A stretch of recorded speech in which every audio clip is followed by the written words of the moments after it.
Shalom sahabat yang baik hati, salam sehat selalu bagi kita semuanya. Marilah kita bersatu di dalam doa.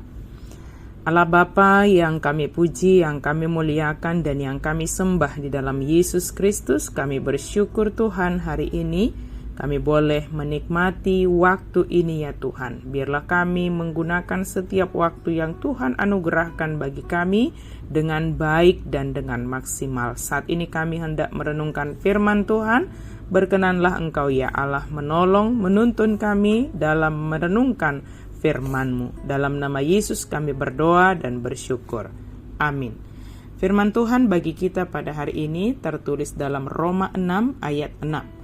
Karena kita tahu bahwa manusia lama kita telah turut disalibkan, supaya tubuh dosa kita hilang kuasanya, agar jangan kita menghambakan diri lagi kepada dosa. Aita botodo, nung ngatar silang hadiriot tanda buruk rapon ibana, asa pinasoho daging pardosaun, asa unang behita mengadop di dosa. Manusia lama kita telah turut disalibkan. Karena kita dipersatukan dengan Kristus dalam kematiannya, keinginan jahat serta belenggu dosa kita ikut mati bersamanya. Kini, karena dipersatukan oleh iman bersama Dia dalam hidup kebangkitannya, kita memiliki persekutuan yang tak terpisahkan dengan Allah, serta kemerdekaan dari cengkeraman dosa atas diri kita. Kuasa dosa atas diri kita telah mati bersama Kristus di kayu salib. Manusia lama kita, yakni tabiat dosa kita, sudah mati sekali untuk selamanya. Jadi kita bebas dari kuasanya. Dosa merujuk pada sifat menyukai dosa dan memberontak yang kita warisi dari Adam. Meskipun kita kerap mau bekerja sama dengan tabiat dosa kita, bukan kita, melainkan dosa di dalam diri kita itulah yang jahat. Dan kuasa dosa yang bekerja di dalam hidup kita inilah yang telah dikalahkan. Paulus telah menyatakan bahwa melalui iman kepada Kristus, kita dibenarkan di hadapan Allah. Di sini Paulus menekankan bahwa kita tidak perlu lagi hidup di bawah kuasa dosa. Allah tidak mengeluarkan kita dari dunia atau membuat kita menjadi robot. Kita masih akan merasa ingin berbuat dosa. Dan ada kalanya kita akan jatuh ke dalam dosa. Perbedaannya ialah bahwa sebelum kita diselamatkan, kita adalah budak dari tabiat dosa kita. Tetapi sekarang kita dapat memilih untuk hidup bagi Kristus. Sahabat yang baik hati, karena manusia lama kita telah turut disalibkan, maka manusia baru dianugerahkan kepada kita oleh Yesus Kristus. Kita diharapkan hidup sebagai manusia baru yang tidak menghambakan diri kita, tubuh kita di bawah kuasa dosa.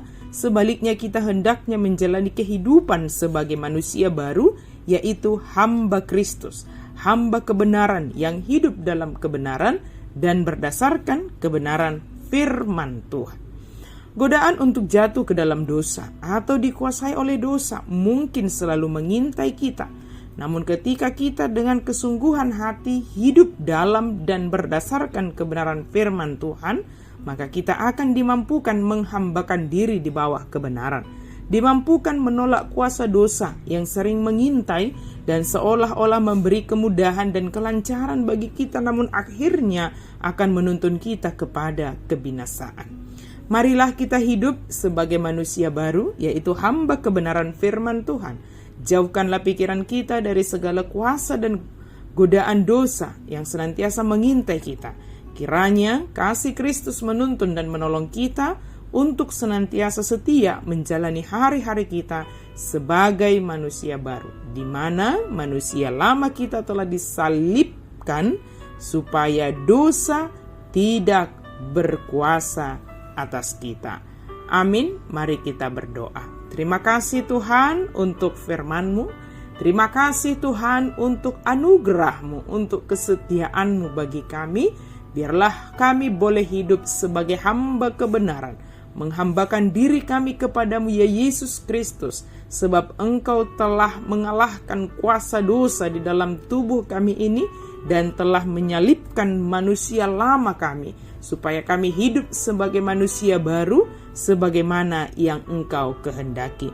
Mampukan kami ya Tuhan, sehingga dalam setiap waktu kami yang Engkau anugerahkan bagi kami senantiasa hidup di dalam kebenaran firman Tuhan. Dalam nama Yesus kami berdoa dan mengucap syukur. Amin.